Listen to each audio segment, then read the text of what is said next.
달빛 야담에 오신 여러분 환영합니다. 구독과 좋아요 눌러주세요. 오늘의 야담 시작합니다. 옛날 옛적 조선 중종 임금께서 나라를 다스리시던 무렵의 이야기입니다. 한양에서 사흘길을 걸어가야 닿는 어느 작은 고을에서는 백성들이 하늘만 바라보며 한숨을 쉬고 있었습니다. 몇 해째 가뭄이 들어 논밭이 갈라지고 세금은 점점 무거워져 살림은 더욱 어려워졌기 때문이지요.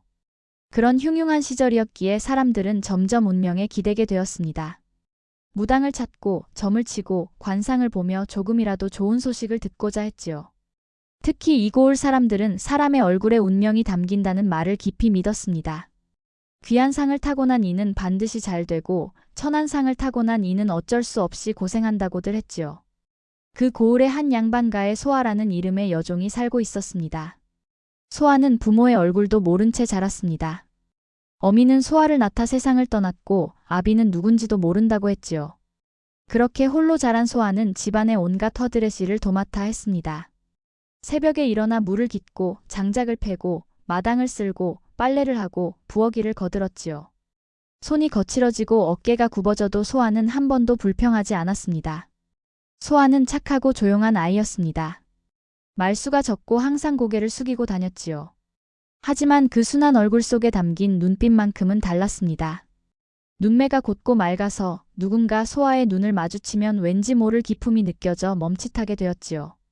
집안 사람들은 가끔 이상하게 생각했습니다.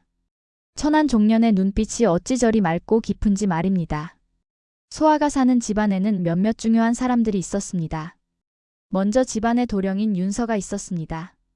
25살의 윤서는 과거 공부를 하는 선비였는데 마음씨가 착하고 온화했지요.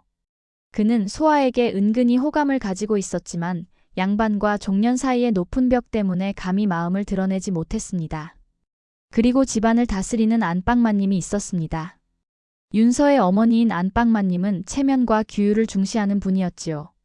특히 여종들이 주목받는 것을 몹시 싫어했습니다. 마지막으로 이 고을에서 가장 유명한 관상가 연담이 있었습니다. 연담은 조정에서도 불러갈 만큼 이름난 관상가로 한 번 보면 그 사람의 운명을 꿰뚫어 본다는 소문이 자자했지요. 바로 그 연담이 이 집안을 찾아오면서 소아의 평범한 일상에 큰 파문이 일어나게 됩니다. 소아의 하루는 늘 똑같이 반복되었습니다. 동이 트기 전에 일어나 우물로 가서 물동이를 이고 왔습니다. 겨울이면 우물물이 차가워 손이 얼얼했지만 소아는 묵묵히 물을 길어 날랐지요. 그러고는 부엌으로 가서 아침 밥상을 준비하는 일을 도왔습니다. 해가 뜨면 마당을 쓸고 장독대를 정리하고 빨랫감을 챙겼습니다. 오후에는 채소밭에서 일하거나 바느질을 거들었지요.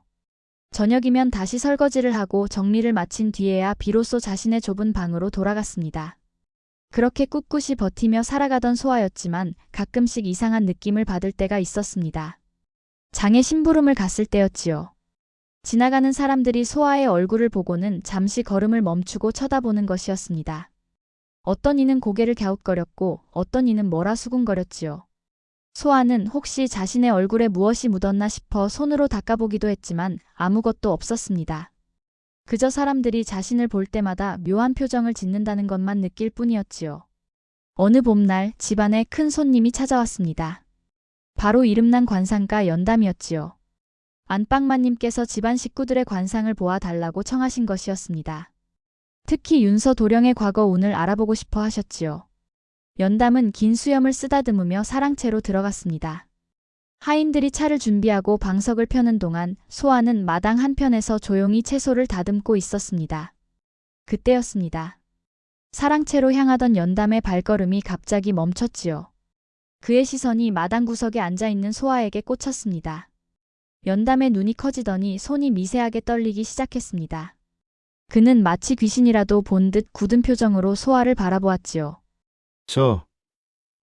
저 아이는 연담의 떨리는 목소리에 주변 사람들이 고개를 돌렸습니다. 평생 수천 명의 관상을 보아 온 연담이 한낱 여종의 얼굴을 보고 이토록 놀란 것은 처음이었습니다.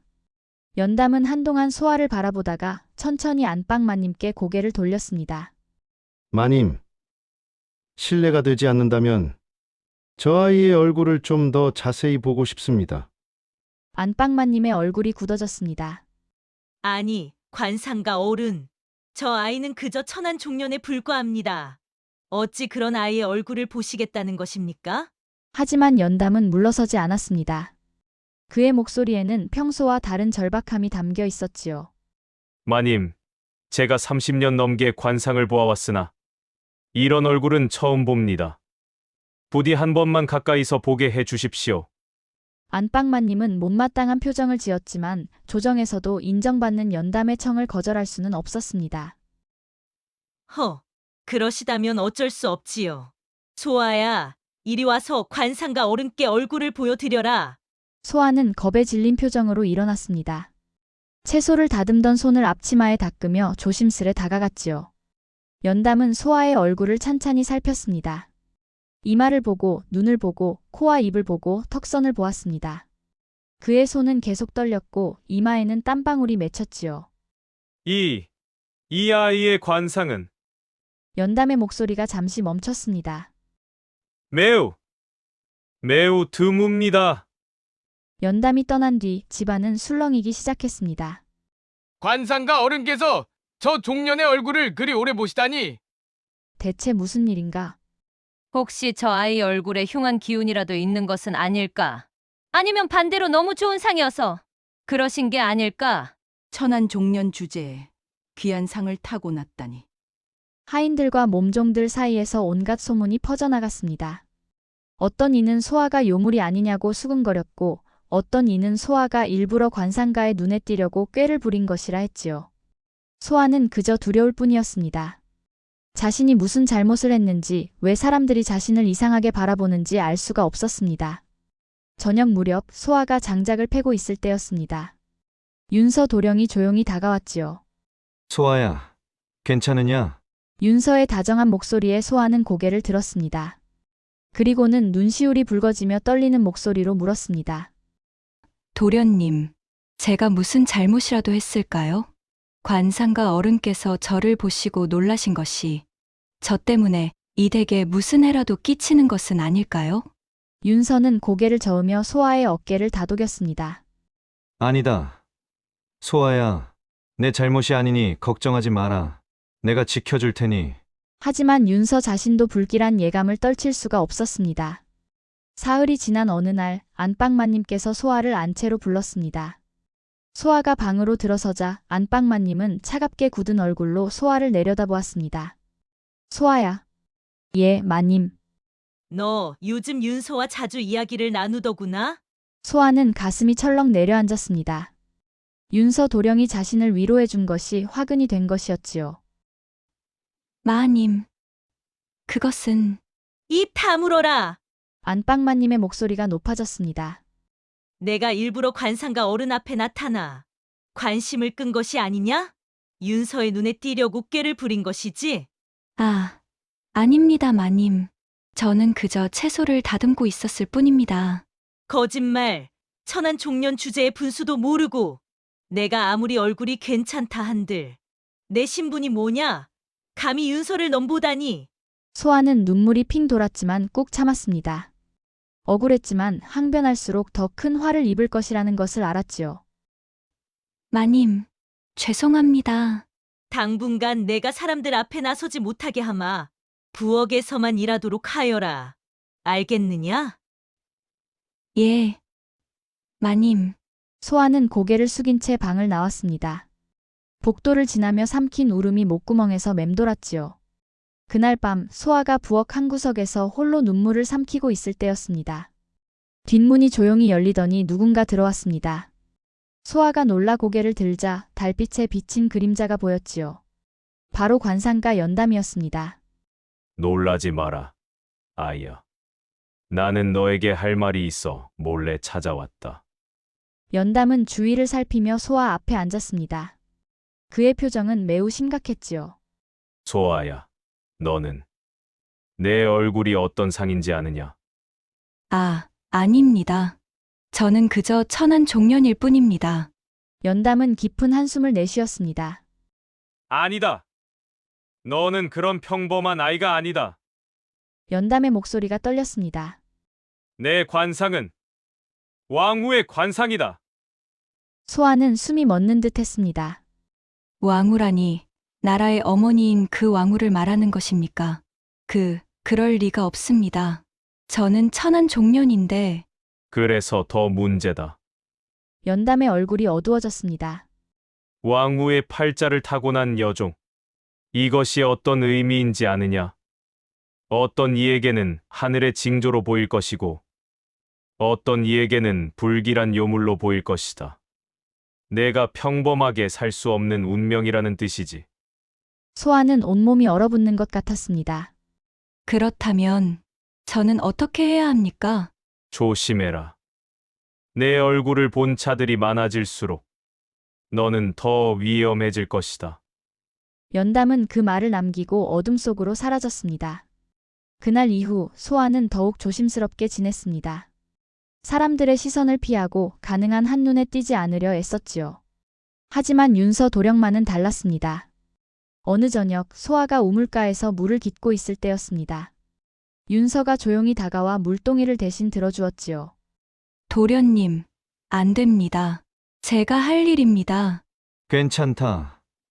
소아야, 이 밤에 혼자 물을 깃는 것이 얼마나 무거운 일인지 알고 있다. 윤서는 물동이를 부엌까지 날라다 주었습니다. 그리고는 소아를 마당 한 구석으로 데리고 갔지요.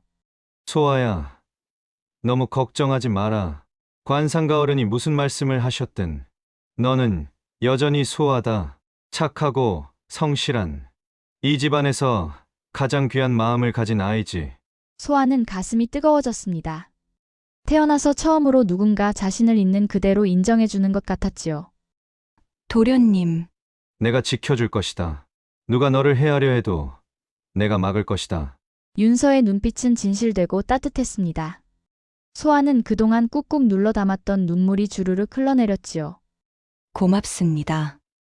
도련님, 저는 평생 이런 따뜻한 말을 들어본 적이 없습니다. 윤서는 조심스럽게 소아의 눈물을 닦아주었습니다. 그날 밤 소아는 처음으로 따뜻한 마음으로 잠들었습니다. 비록 자신의 운명이 어떻게 될지 알 수 없었지만 적어도 이 세상에 자신을 지켜주려는 사람이 있다는 것만으로도 힘이 났지요. 달빛이 소아의 작은 방을 비추었고 바람은 창문을 부드럽게 흔들었습니다. 마치 소아를 위로해주는 것처럼 말이지요.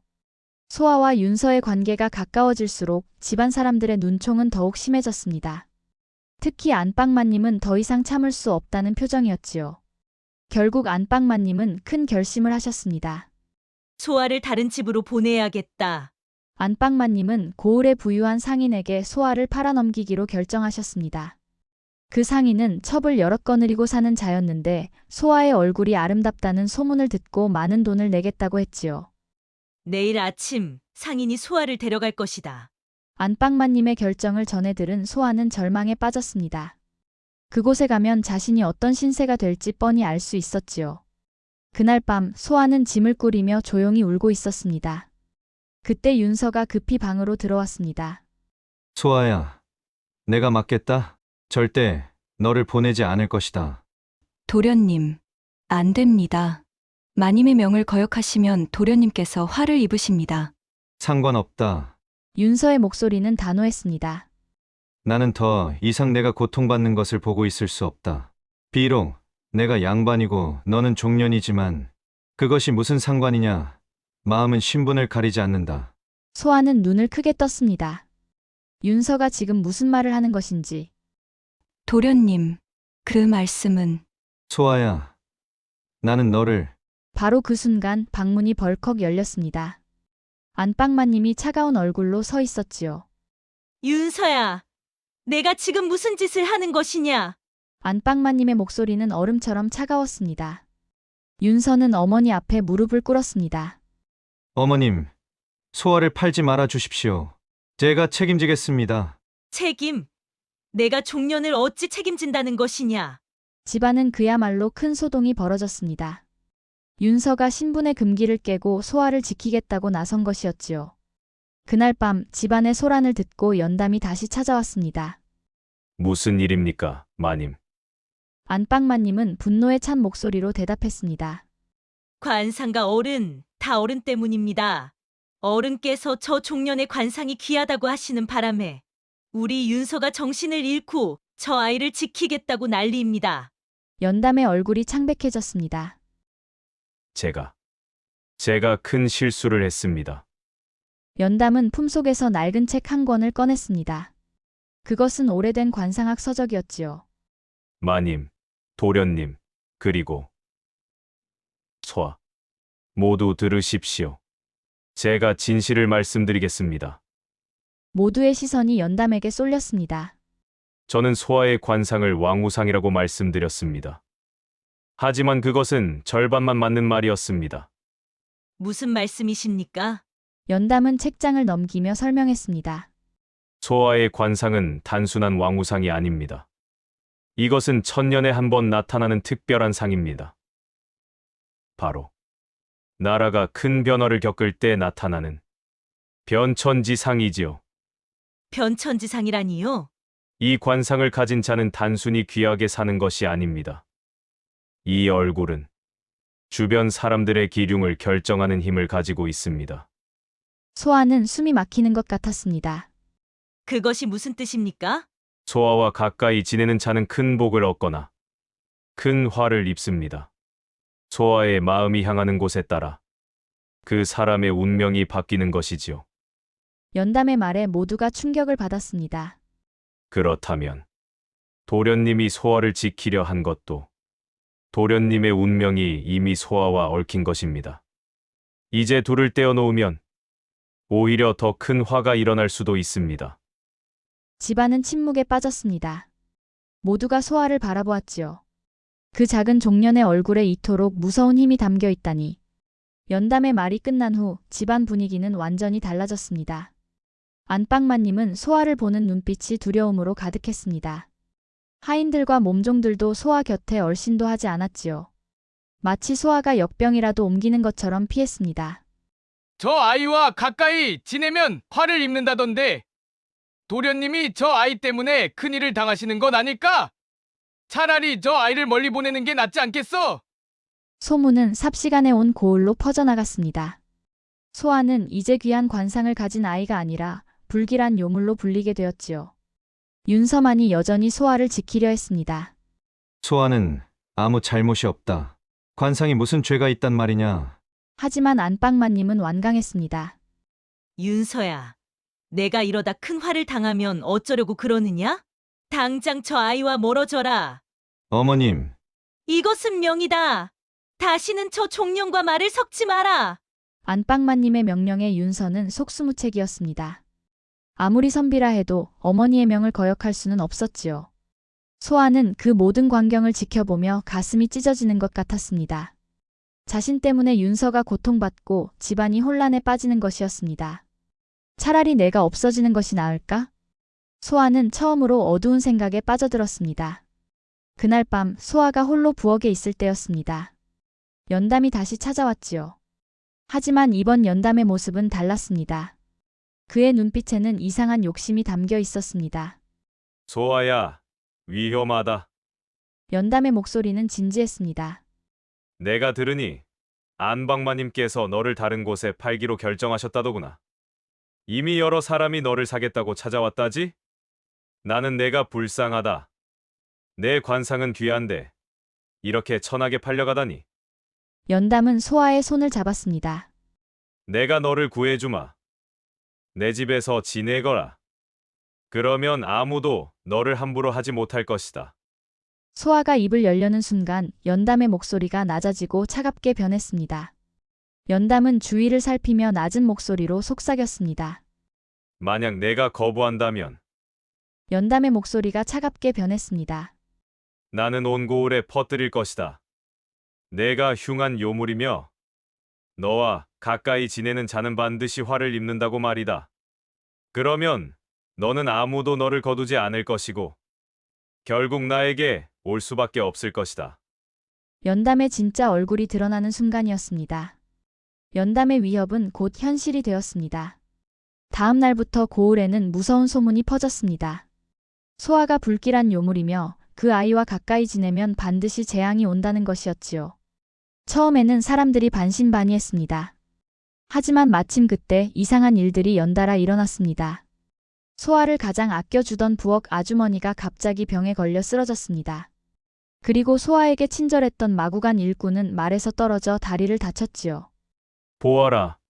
소아와 가까이 지낸 자들이 차례로 화를 입고 있지 않느냐. 사람들은 공포에 떨었습니다.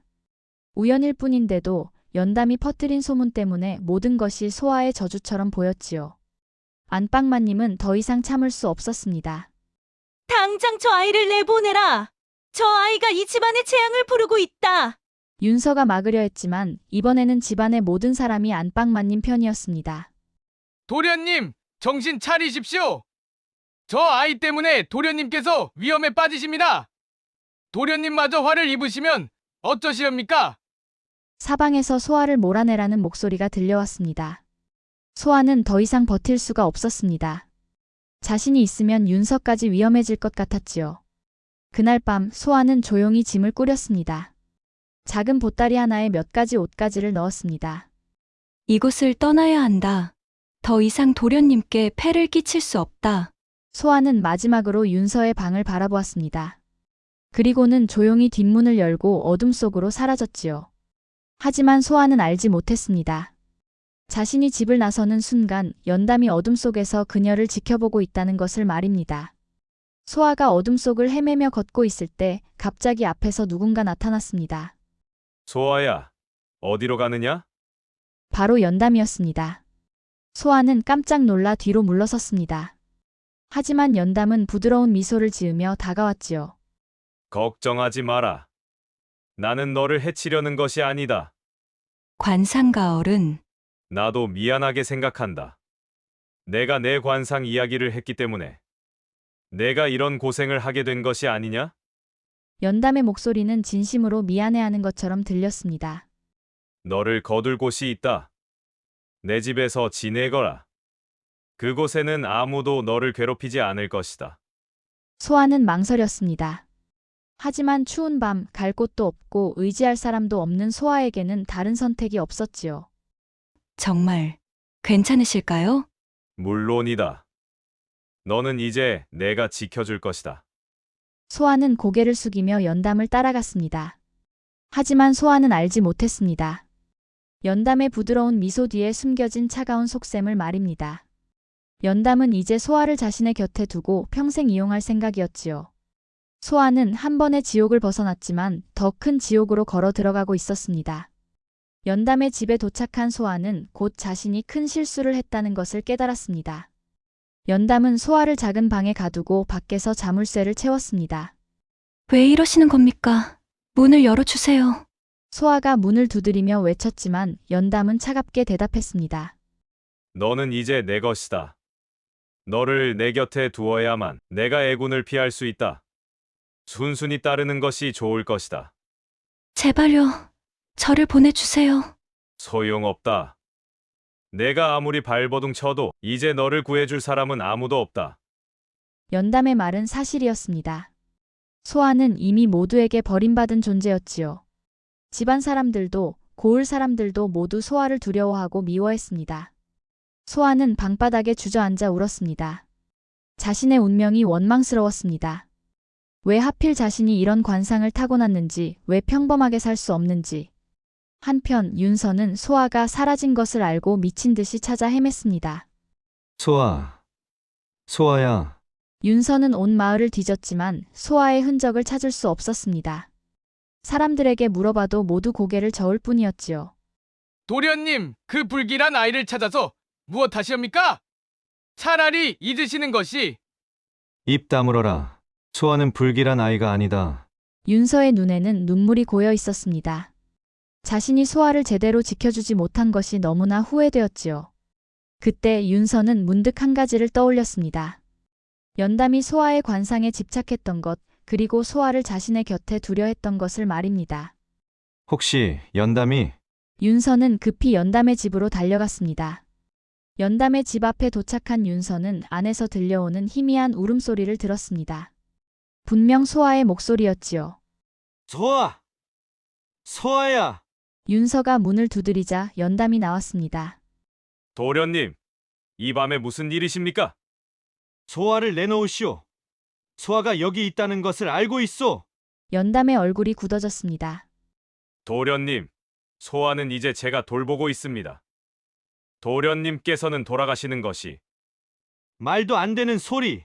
당장 소아를 내놓지 않으면 관가에 알리겠소. 윤서의 단호한 목소리에 연담의 얼굴이 일그러졌습니다. 그는 더 이상 감출 수 없다는 것을 깨달았지요. 좋소. 그렇다면 어쩔 수 없군. 연담은 품속에서 칼을 꺼냈습니다. 그의 눈빛은 광기로 가득 차 있었습니다. 소아는 내가 살기 위해 필요한 아이요. 누구에게도 넘겨줄 수 없소. 절체절명의 순간이었습니다. 윤서와 연담 두 사람 사이에 긴장이 흘렀지요. 바로 그때 잠겨있던 방문이 안에서 부서지는 소리가 들렸습니다. 소아가 무거운 의자로 문을 부수고 나온 것이었지요. 소아의 얼굴에는 눈물 자국이 있었지만 눈빛만큼은 더 이상 흔들리지 않았습니다. 그만두십시오. 관상가 어른. 소아의 목소리는 떨렸지만 단호했습니다. 연담은 놀란 표정으로 뒤를 돌아보았습니다. 소아, 너는 방에 있어야. 이제 알았습니다. 제 관상이 진짜 무엇을 의미하는지 말입니다. 소아는 천천히 앞으로 걸어왔습니다. 어른께서는 처음부터 거짓말을 하셨지요. 제 관상이 왕우상이라고 주변 사람들의 기둥을 결정한다고 하셨습니다. 하지만 그것은 모두 거짓이었습니다. 연담의 얼굴이 창백해졌습니다. 제 관상의 진짜 의미는 누군가의 목숨을 살리는 상, 그것도 특정한 한 사람, 바로 어른을 살리는 상이었지요. 윤서가 놀라 소아를 바라보았습니다. 소아, 그것이 무슨 말이냐? 소아는 연담을 똑바로 바라보며 말했습니다. 어른께서는 올해 안에 애군으로 목숨을 잃을 것이라는 예언을 들으셨지요. 그래서 온 나라를 돌아다니며 당신을 구할 귀인을 찾으셨습니다. 그리고 저를 발견하신 것입니다. 어떻게? 방에 갇혀 있는 동안 어른의 서재에서 기록을 보았습니다. 어른께서 남기신 일기장에 모두 적혀 있더군요. 제 관상이 어른의 애군을 막아줄 수 있다는 것을요. 연담은 더 이상 부정할 수 없었습니다.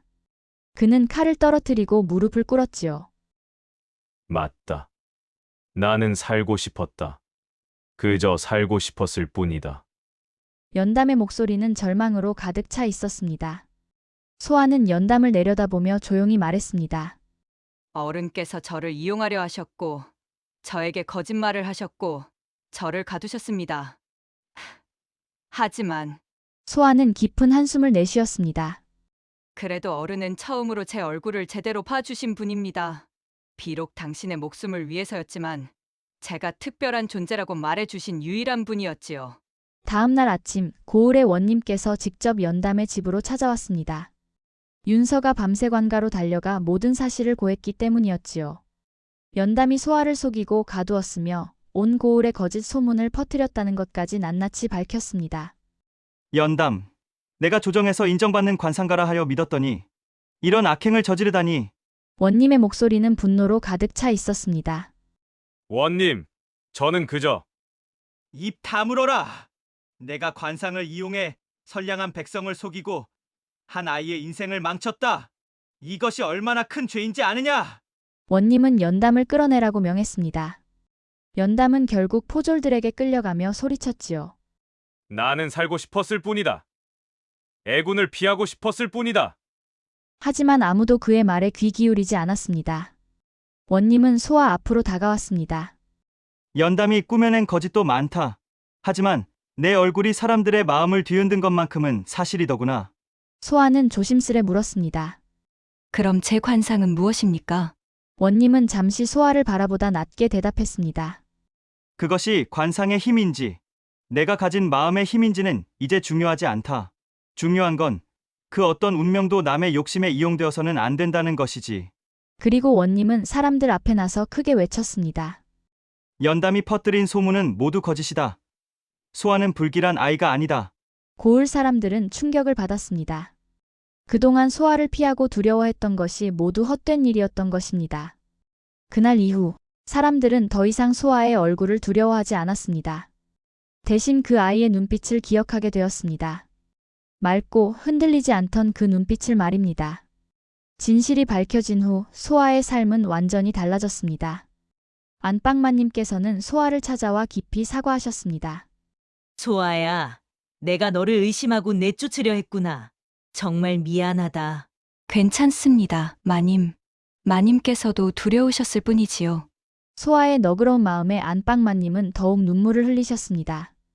고을 사람들도 하나둘씩 소아에게 찾아와 용서를 구했습니다. 부엌 아주머니와 마구간 일꾼의 일도 단지 우연이었을 뿐 소아와는 아무 관계가 없었다는 것이 밝혀졌지요. 원님께서는 소아에게 자유를 주셨습니다. 소아야, 내가 원한다면 이제 종이 아닌 양인으로 살 수 있다. 이것은 내가 겪은 고통에 대한 작은 보상이다. 소아는 감사하며 절을 올렸습니다. 평생 종으로 살 줄 알았는데 이제 자유의 몸이 된 것이었습니다. 윤서는 소아에게 청혼을 했습니다. 소아야, 이제 너는 자유인이다. 내가 너를 아내로 맞이해도 되겠느냐? 하지만 소아는 고개를 저었습니다. 도련님, 아니 윤서 나리의 마음은 감사하지만 저는 아직 준비가 되지 않았습니다. 소아, 저는 평생 종으로 살았습니다. 이제 처음으로 제 뜻대로 살 수 있게 되었지요. 제가 누구인지 무엇을 하고 싶은지 알고 싶습니다. 윤서는 소아의 말을 이해했습니다. 그렇다면 나는 기다리겠다. 내가 준비될 때까지 말이다. 소아는 고을의 작은 글방에서 아이들을 가르치는 일을 시작했습니다. 비록 자신은 글을 많이 배우지 못했지만 아이들에게 바른 마음가짐을 가르쳐 주고 싶었지요. 세월이 흘렀습니다. 소아는 더 이상 관상 때문에 고통받지 않았습니다. 사람들은 소아를 보며 말했습니다. 저 아이의 얼굴이 참 맑고 곱구나. 그래, 얼굴보다 마음이 더 고운 아이지. 어느 날 한 사람이 소아를 찾아왔습니다. 옥에 갇혔던 연담이었지요. 그는 많이 늙고 야위어 있었습니다. 소아야, 용서해, 다오. 소아는 연담을 바라보며 조용히 말했습니다. 관상가 어른께서는 제게 한 가지를 가르쳐 주셨습니다. 관상이 운명을 결정하는 것이 아니라 마음이 운명을 만든다는 것을요. 연담은 눈물을 흘리며 고개를 숙였습니다. 사람의 얼굴에는 운명이 담긴다고들 합니다. 하지만 진짜 중요한 것은 얼굴이 아니라 마음이지요. 아무리 귀한 관상을 타고나도 마음이 그릇되면 아무 소용이 없고 아무리 평범한 얼굴이라도 마음이 바르면 그것이 가장 귀한 상인 것입니다. 다음 영상을 빠르게 만나보시려면 좋아요와 구독을 눌러주세요.